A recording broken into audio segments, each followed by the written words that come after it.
எங்கள் தேவனாகிய கர்த்தாவே, சர்வலோகத்தின் ராஜாவே, பூமியிலிருந்து அப்பத்தை தருகிறவரே, உமக்கு ஸ்தோத்திரம். ஆமென். கர்த்தரும் வேண்டும், அதே நேரத்தில் உலகத்தினுடைய அசுத்தங்களும் வேண்டும். எத்தனை பேர் தெரியுமா இந்த தேவனுடைய பலிபீடத்துல ஏறி நின்னுட்டு அட்டுழியம் பண்ணிட்டு இருக்காங்க. நாங்க உங்களை நேசிக்கிறோம். என்னோட கற்பனைகளை பெற்றுக்கொண்டு அதை கை கொள்ளுகிறவன் தான் என்ன நேசிக்கிறான்.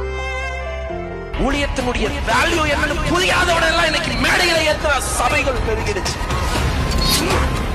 ஊழியனா என்னன்னே தெரியாதவங்க வந்து மேல நின்னதுனால இன்னைக்கு கிறிஸ்தவத்தை பார்த்து சிரிக்கிற கூட்டம் எழுப்பிடுச்சு. ஏன்னா இயேசுநாதரை யாராவது சாகடிச்சாங்களா, இல்ல அவரே செத்தாரா? அவரா பாடுகளை ஏத்தாரா, இல்ல பாடுகளை அவருக்கு அவர் கொடுத்தாரா?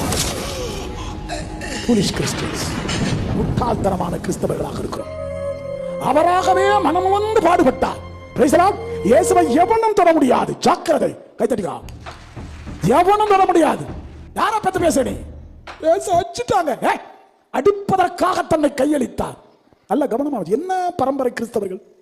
இயேசு பாடுபட்டார், பாடுபட தன்னை நல்ல பாரு. முதல் நிலை, இயேசு தீர்ப்பிடப்படுகிறார் சொல்லக்கூடாது. இயேசு தன்னை தீர்ப்புக்கு உள்ளாக்கி கொள்கிறார். நீர் என்னை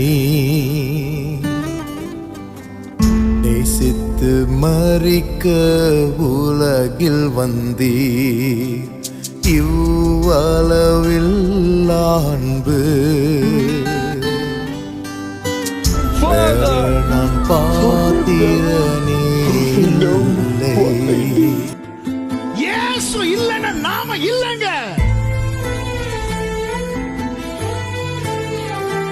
நமக்கும் பரலோகத்தில் இருக்கிற பிதாவுக்கும் இடையே இருக்கிற அந்த தெய்வீக உறவை ஏற்படுத்துவதற்காக என்னுடைய சமாதானத்தை உங்களுக்கு கொடுக்க உங்க இருதயம் கலங்காமலும் பயப்படாமலும் இருப்பதாக நான் போவேனும், திரும்பி உங்களிடத்தில் வருவேனும். நான் உங்கள்கிட்ட சொன்னதை கேட்டீங்களே. நீங்க என் மேல அன்பாயிருந்தீங்கன்னா சந்தோஷப்படுவீங்க. ஏன்னா நான் பிதா கிட்ட போறேன். அவர் என்ன விட பெரியவர். இதெல்லாம் நடக்கிறதுக்கு முன்னாடியே உங்ககிட்ட சொல்றேன். ஏன்னா இதெல்லாம் நடக்கும் போது நீங்க விசுவாசிப்பீங்க.